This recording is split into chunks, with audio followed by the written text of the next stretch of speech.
You'll talk? All right. Hey, I'm Adam. What's your name?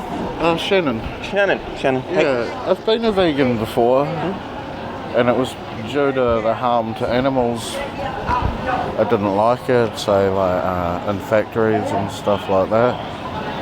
I think my first thought, to be honest, is that people can't treat people very good, and that people are so unenlightened and not self-empowered that many will only do what they think is right because of society, not because of their own insights. I don't know if I can change your mind, to be honest, which is the whole point of talking, but I knew you might have an interesting conversation.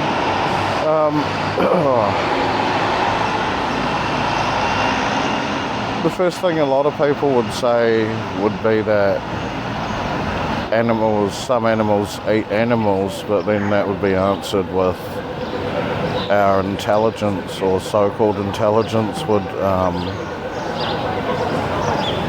we have an understanding, and we also have means to feed ourselves without attacking, so that answers that. I certainly don't believe in hurting animals. If someone kicked a dog too hard now, I'd be on them. Yeah.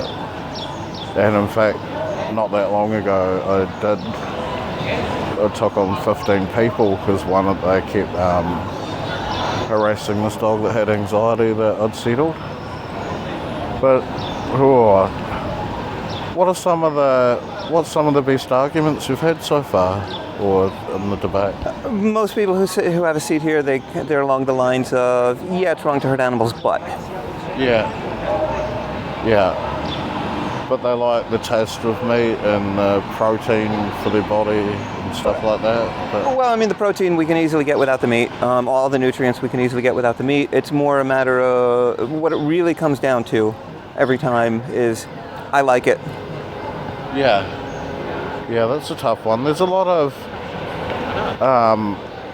pretty tasty meat substitutes now, but it's still not the same to many, and some are grounded in their views, which to a point's everyone. Yeah. I mean, I like dogs more than I like people, and I think it's obvious why.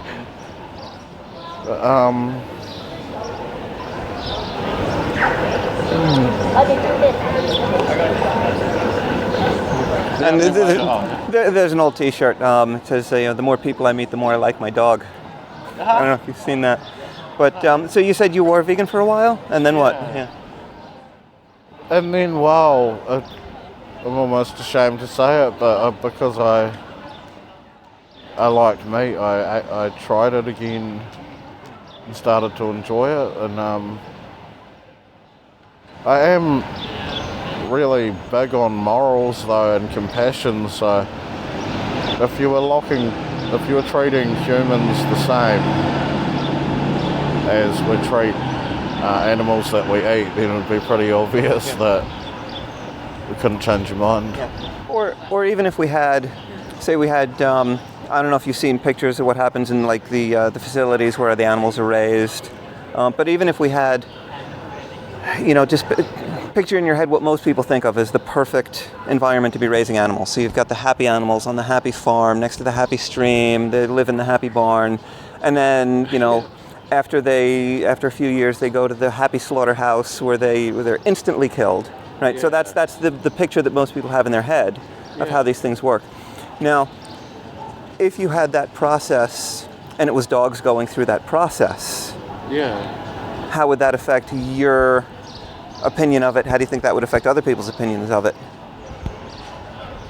Quite heavily, because of dogs' clear nature to sort of have a purity of love.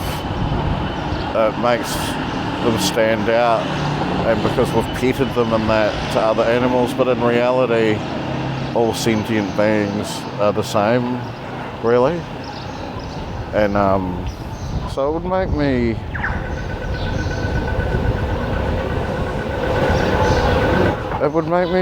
think, it would make me hope that that would be a good way to get through to people, including myself. I feel like a bit of a hypocrite morally thinking about it, because also, like, all of the animals that are nice to eat are they don't hurt others, really, like chickens, lambs, far out, like cows. And it's almost as if the animals that we've bred for food tend to be the animals that are just the easiest to exploit and the least harmful to us. Yeah, absolutely. How would it affect the economy and resources? I guess a lot of just more farming based on that instead of animal. If we look at it from a resource use perspective, the higher we go up on the food chain, the more inefficient it becomes. So it's always going to take more land, more water, more pesticides, more transportation to eat higher on the food chain. If we look at it from the perspective of the New Zealand economy in particular, we export a lot of agricultural products, primarily meat and dairy, but also a lot of fruits and vegetables, mostly fruits. And if we look at the money per acre, nothing comes close to the fruits that we export. And then we can also do that without polluting the rivers. We can do that without, all the ethical implications of that. We can do that while creating new jobs. Yeah. So big picture for the environment and sustainability, it makes a lot more sense, but it's just the demand of New Zealand meat that is possibly and dairy especially as a factor. Yeah, and primarily the dairy, most of our dairy exports are going to Asia. Most of those, that's in the form of milk powder. And most of that milk powder is produced in coal-fired facilities, dirty coal-fired facilities that are turning liquid milk into milk powder. Then they're exported primarily to Asian countries where they're primarily used as infant formula, where we have marketing campaigns telling Asian mothers that this is healthier than their own breast milk. So it's in a lot of ways, it's stuff that's gone out of fashion for good reason in the Western world over the last 50 years. But collectively we're still doing it to these Asian countries, and we're dumping our milk products on them. Wow, so that marketing is really bad.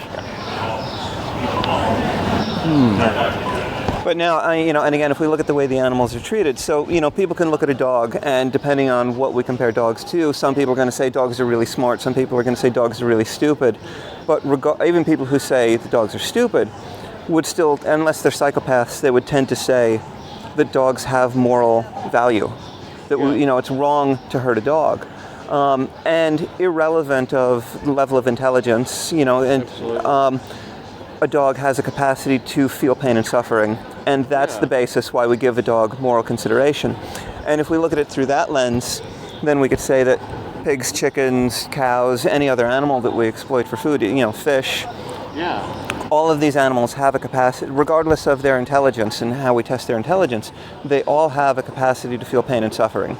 And on that basis, they have moral value, and morally, ethically, the right thing to do is not be using and exploiting them. Agreed. Otherwise, like, professors of quantum physics should just eat everyone else. And somebody was here the other day saying, what use is a pig? Pigs, is a pig going to end war? And I'm looking at him and I'm thinking to myself, how many wars are you going to end? Even just the resources again. Like, how would it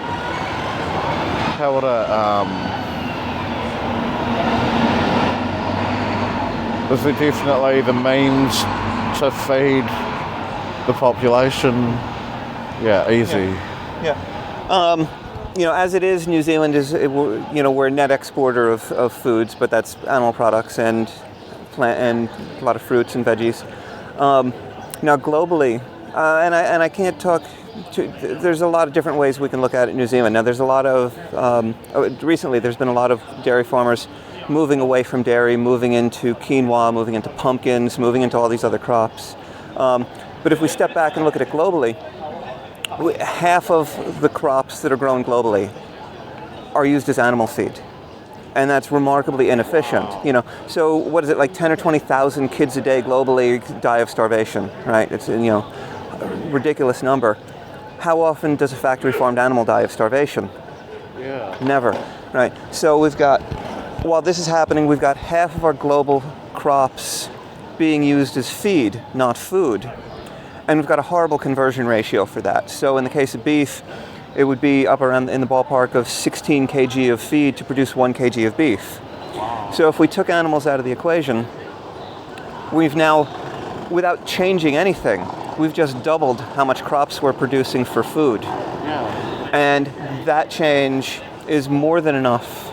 You know, obviously there's logistical considerations and economic considerations and all these other considerations, but just the quantity of food there would be more than enough to end global hunger several times over. So, you know, globally, this would be the shift that we would be looking at. And at the same time, we'd be using, you know, there'd be less water resources consumed for both the animals and for their feed crops. There'd be less pesticides to grow the crops to feed the animals.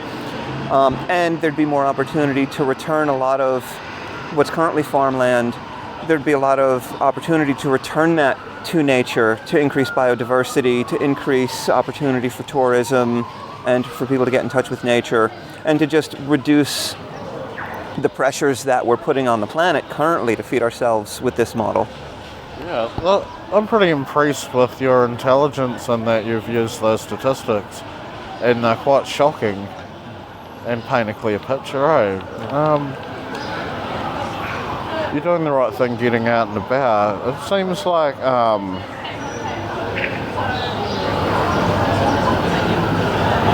I mean, both ways, from the industry out and from the public in, is the only way to go about it. But yeah.